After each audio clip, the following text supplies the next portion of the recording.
তার আগে যার কথা না বললেই নয়, পূর্বে কয়েকবার বলেছে আমাদের প্রিয় নেতা বাবুল সর্দারের দিক নির্দেশনায় এই টুর্নামেন্টটি আয়োজন করেছেন। এই জন্য বাবুল সর্দারকে আমাদের পক্ষ থেকে তাকে করতালি জানাচ্ছে।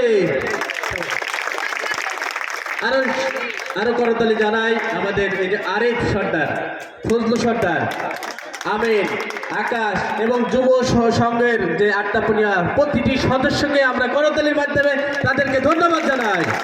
যাই হোক, এখন প্রধান অতিথির বক্তব্য। প্রধান অতিথির আমাদের রাজবাড়ী জেলা বিএনপির অন্যতম নেতা, অন্যতম ছাত্র নেতা, যিনি রাজবাড়ীর ছাত্র সমাজের অহংকার, রাজবাড়ী জেলা ছাত্র দলের সাবেক সভাপতি ছিলেন সেই নেতা এবং রাজবাড়ী জেলার আহ্বায়ক কমিটির সম্মানিত সদস্য জনাব এ মজিদ বিশ্বাস। জনাব এ মজিদ বিশ্বাস। বিসমিল্লাহির রহমানির রহিম। আজকে এখানে বসে বহুদিন পর, বলতে গেলে অনেক দিন পরে, একটা মনোরম পরিবেশে একটা ফুটবল খেলা দেখলাম। বিগত 15-16 বছর এই এলাকা কেন, আমি রাজবাড়ীতে কোথাও এইভাবে একটা সুন্দর পরিবেশে কোনো খেলা তো দূরের কথা, কোনো অনুষ্ঠান দেখতে পারি নাই। কারণ এই দেশে এমন একটা পরিবেশ ছিল যে পরিবেশে আমরা এই খেলাগুলো দেখতে পারি নাই। আজকে দেখলাম একটা অনুষ্ঠান হয়েছে, সুন্দর একটা ফুটবল খেলা পুরস্কার বিতরণের অনুষ্ঠান। আমি এখানে আসতে পেরে নিজেকে ধন্য মনে করছি। আমার সাথে এসেছে আমাদের রাজবাড়ী জেলা যুব দলের সংগ্রামী আহ্বায়ক, আমার ছোট ভাই সাবেক ছাত্র নেতা, সাবেক ভিপি খায়রুল আলম বকুল। এসেছে আমাদের আরেক ছোট ভাই আব্দুল খালেক, সাবেক ছাত্র নেতা এবং সাবেক যুব নেতা। আমার বন্ধু আইয়ুবুর রহমান আইয়ুব, সেও সাবেক ছাত্র নেতা, আমার সাথে রাজনীতি করেছে, একসাথে রাজনীতি করেছে আমার বন্ধু, বর্তমান রাজবাড়ী জেলা কৃষক দলের সভাপতি। আমার পাশে খোরশেদ আলমকে সবাই চেনেন। আমার পাশে আছে আমার ছোট ভাই, সাবেক ছাত্র নেতা, সেও একসময় রাজবাড়ী কলেজে আমার সাথে ছাত্র রাজনীতি করেছে, ইলেকশন করেছে।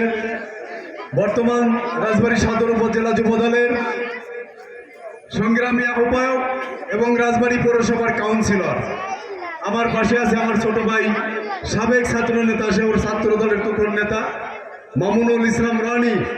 পাশে আছে আমার ভাইকনা আমিন মোল্লা, এই পানিবহ ইউনিয়ন বিএনপির সাধারণ সম্পাদক। পাশে আছে আমার আরেকজন ভাতিজা বাবুল, সবাই চেনেন, ওর উদ্যোগে আজকে এই খেলাটা। আর পানিবহ ইউনিয়নের বিএনপির সভাপতি মাহতাবুদ্দিন, আমি দেখতে পাচ্ছি না, সেও আছে। সবাইকে আমি ধন্যবাদ জানাচ্ছি। আলোচনা বা বক্তৃতা বাড়াতে চাই না। আজকে যে পরিবেশটা, এই পরিবেশের জন্য এই দেশে যে পরিবেশ সৃষ্টি হয়েছে, আমরা চাই আগামী দিনে এই পরিবেশটা স্থিতিশীল থাক। আগামী দিনে এই স্বৈরাচারী যেন আর ফিরে না আসতে পারে, এই দেশে এই পরিবেশ যেন তৈরি না হয়। এই জন্য আমরা আপনাদেরকে ধন্যবাদ জানাই। এখানে যে পরিবেশ আপনারা তৈরি করেছেন এবং বর্তমান পরিস্থিতি তৈরি হয়েছে, আরও ধন্যবাদ জানাবো আমাদের রাজবাড়ীর নেতা, গণমানুষের নেতা আলী নওয়াজ মাহমুদ খোয়েম সাহেবের পক্ষ থেকে আপনাদেরকে আমরা আজকের এই মঞ্চ থেকে সকলকে আবারও ধন্যবাদ জানাই।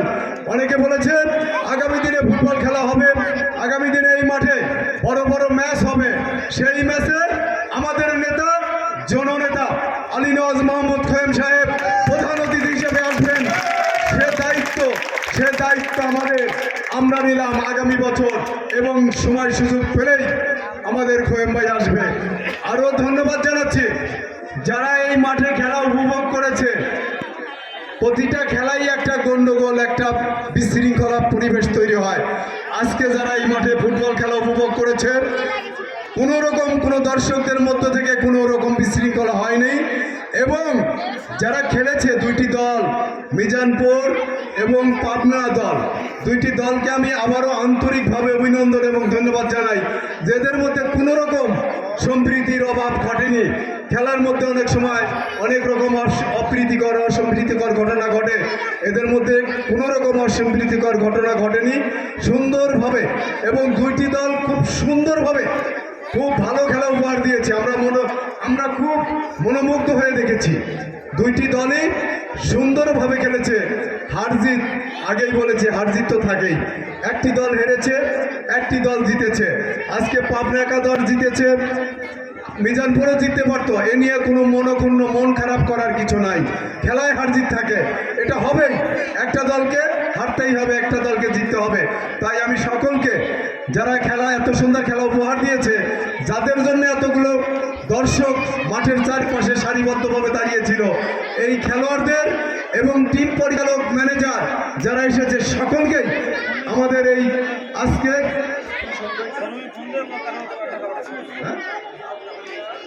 আটদাপুনিয়া স্পোর্টিং ক্লাবের পক্ষ থেকে আমি ধন্যবাদ জানাচ্ছি। সেই সাথে আমার ভাতিজা আজকে বাবুল